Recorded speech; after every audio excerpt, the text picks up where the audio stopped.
नमस्कार दोस्तों, जय श्री राम, जय हनुमान, जय बागेश्वर धाम सरकार। दोस्तों, जीवन में धन की कमी कुबेर और लक्ष्मी जी को छोड़कर सभी को है। हर कोई चाहता है कि उसके पास कभी भी धन की कमी ना हो, उसके पास ज्यादा से ज्यादा धन हो। कई बार हमारे दिन रात मेहनत करने के बाद भी बरकत नहीं होती है।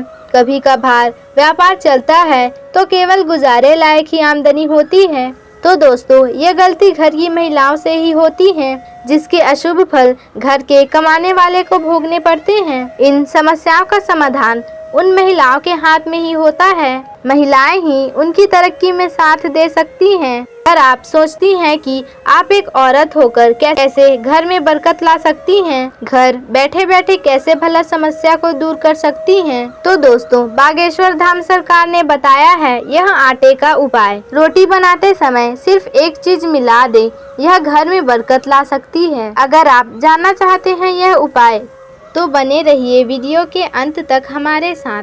दोस्तों, एक औरत का ज्यादा समय उसके रसोई घर में ही बीतता है और रसोई घर से जुड़ी हुई कई जानकारियां होती हैं जिसे हर औरत को पता होना चाहिए। अगर स्त्री चाहे तो कोई भी उपाय उसके रसोई घर में कर सकती है, जिसे करने के बाद वह घर में बरकत ला सकती है।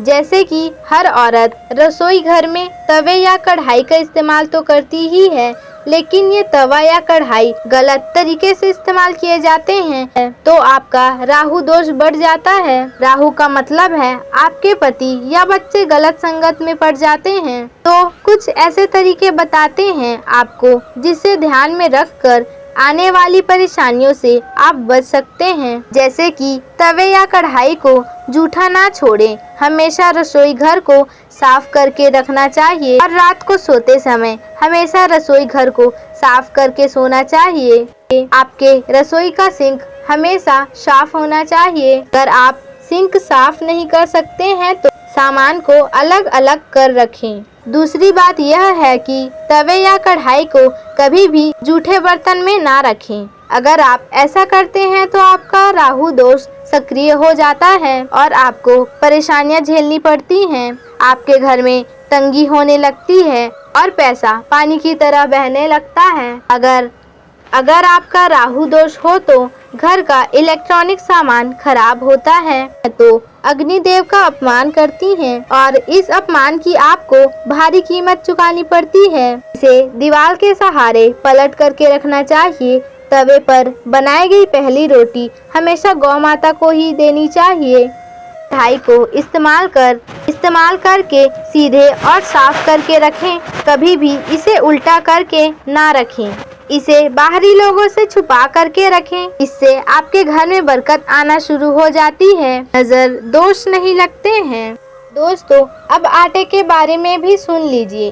तो दोस्तों, हम लोग रोज आटे से रोटी बनाते ही हैं, लेकिन आटे लगाने का सही तरीका क्या है ये भी सुनिएगा। अगर आप आटे लगाने के साथ ही उसे ऐसे ही गोल छोड़ देते हैं तो आपके घर में बाहरी शक्तियों और बुरी आत्माओं का प्रभाव हो सकता है, क्योंकि हिंदू धर्म में ऐसी मान्यता है कि जब कोई व्यक्ति मर जाता है तो उसकी आत्मा की मुक्ति के लिए पिंडदान किया जाता है। पिंडदान में आटे की गोलियों का इस्तेमाल होता है। तो अगर आप आटे की गोलियां बनाते हैं और इसे ऐसे ही छोड़ देते हैं तो यह पिंड मानी जाती है।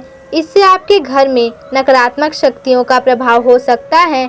आटा बनाने के बाद आप अपनी उंगलियों से छाप जरूर छोड़ दिया करें। ऐसा करने से आप महालक्ष्मी को आमंत्रित करती हैं। साथ ही कई औरतों की आदत होती है कि वह एक साथ कई सारे आटे बना लेती हैं और फिर फ्रिज में रख देती हैं। फ्रिज में रखा हुआ आटा मुर्दा हो जाता है और ये आटा पिंड माना जाता है। अगर आप लंबे समय तक ऐसा करती हैं तो आपके घर में बाहरी हवा प्रवेश करती है।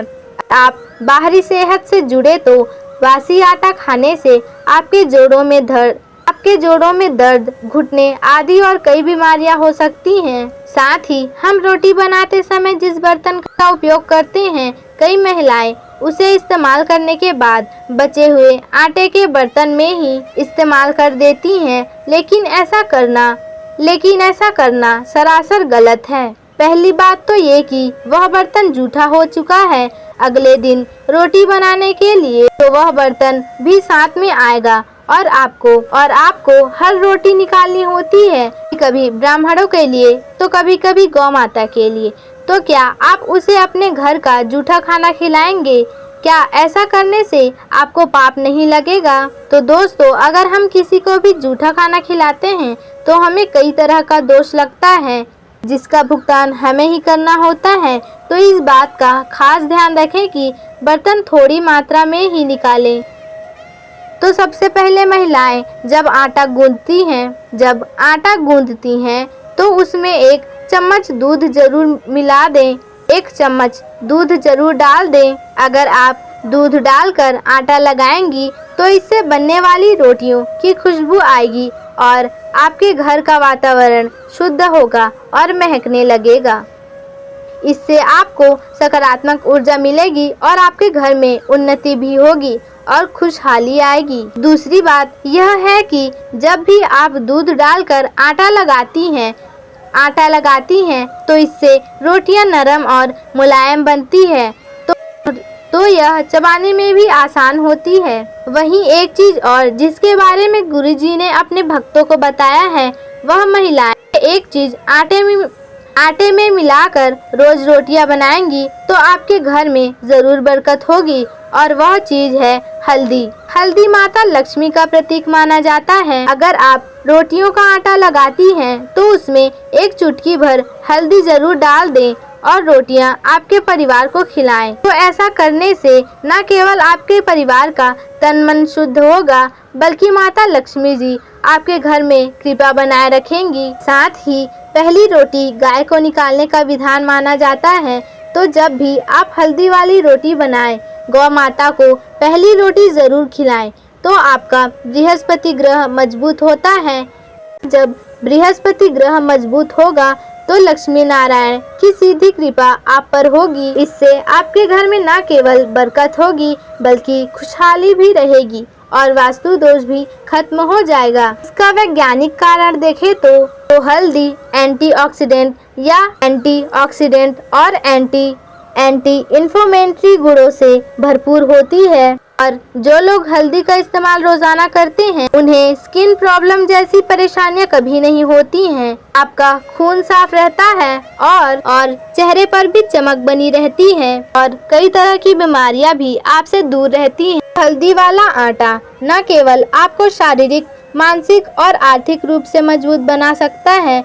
तो उम्मीद करते हैं गुरुजी द्वारा बताए गए यह उपाय आपको जरूर पसंद आएंगे। तो दोस्तों, अगर आपको वीडियो पसंद आई होगी तो वीडियो को एक लाइक और चैनल को सब्सक्राइब जरूर ही कर दीजिएगा।